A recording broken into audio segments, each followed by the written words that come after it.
porque quiero que sea como compartir referencias.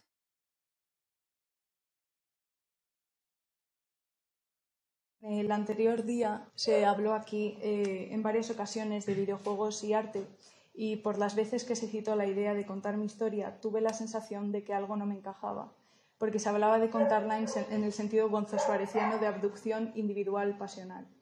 Pensé que si solo tomábamos esta vía, podríamos ser lo que en un inicio era Gómez, un personaje 2D en un mundo 2D, o bien dejarnos encontrar por el hexaedro que nos diga: se te ha revelado un gran secreto, hay un mundo más allá de tu poblado y dimensiones más allá de las que ocupas, y con ello poder ver todas las posibles perspectivas de lo que nos rodea, poder contar otras historias.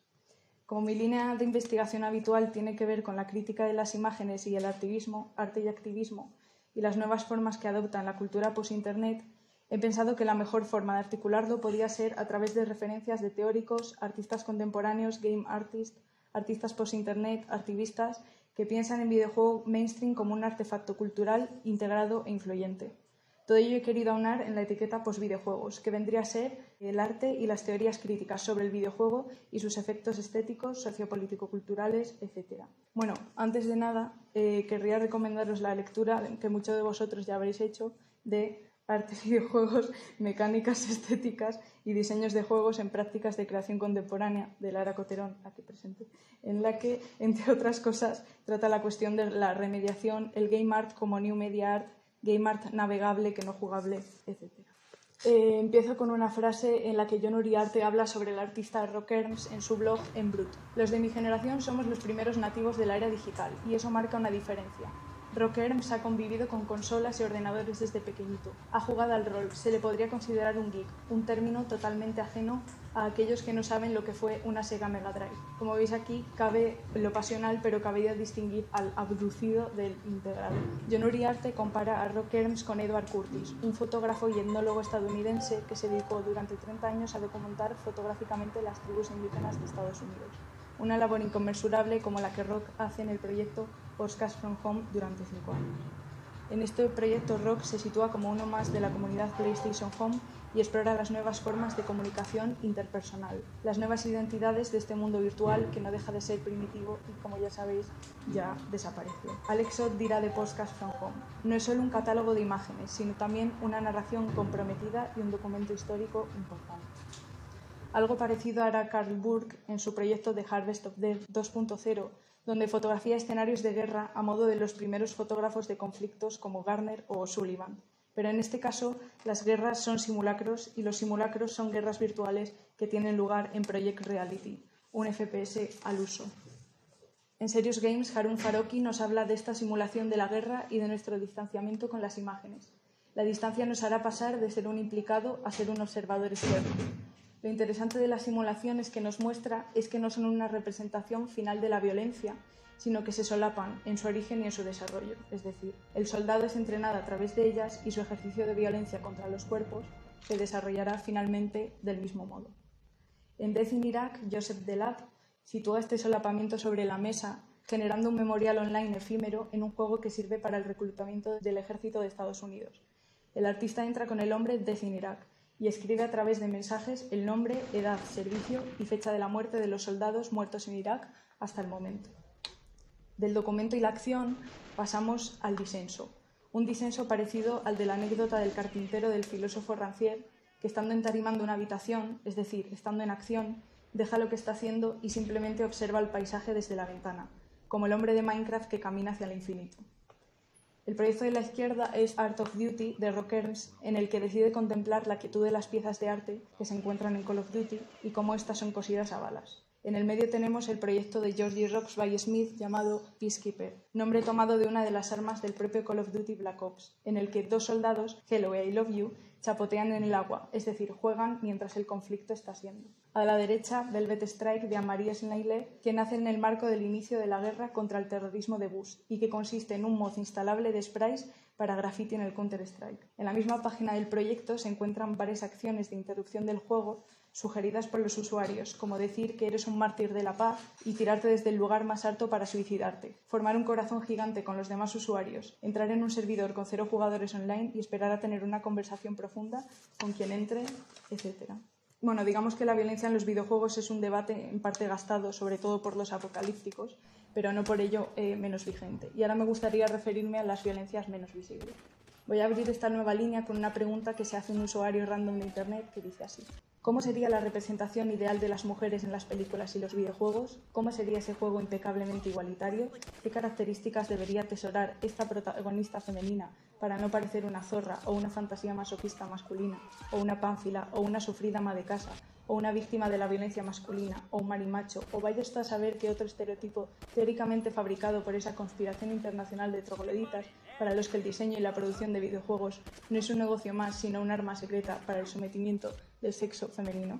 Y voy a responder parafraseando a Remedios Zafra, en la conferencia del PlayLab 2013, que es de visionado casi obligado, en la que dice: cuando nos preguntamos por los videojuegos que hay, la pregunta que yo os hago es por los videojuegos que no hay, los que no se hacen, los que no se han hecho, los que se pueden hacer y en gran medida también los videojuegos que imaginamos en el futuro.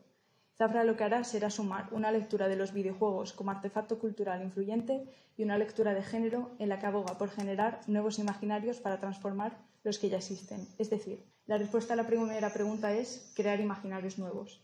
Ella dice dos cosas que creo que son la clave. Una, que un imaginario es artificial y por tanto puede modificarse. Y dos, los creadores de videojuegos, digamos que cualquier creador y productor cultural, estos deberán tener un compromiso ético y cuestionarse si quieren generar personajes emancipados o domesticados.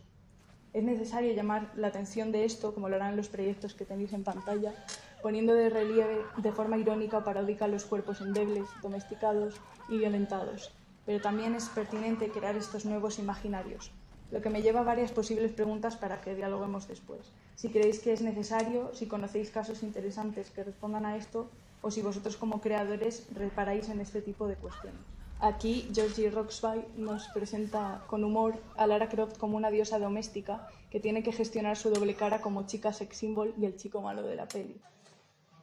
Lara Croft parte de la propuesta interesante de situarse como una mujer arqueóloga, aventurera y valiente, pero inmediatamente es desvirtuada a través del maravilloso mundo del parche desde el 96 hasta el 2016.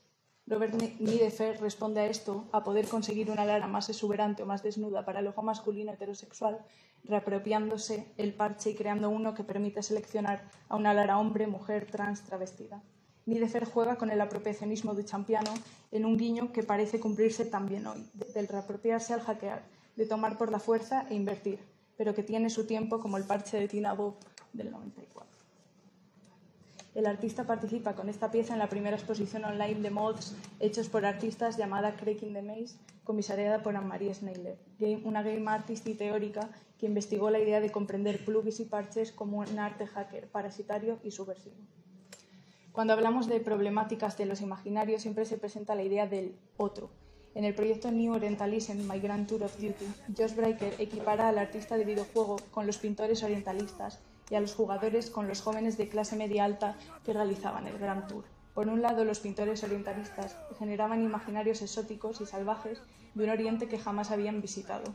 Por otro, los jóvenes aristócratas que viajaban por Europa lo hacían en búsqueda de las raíces de la civilización occidental.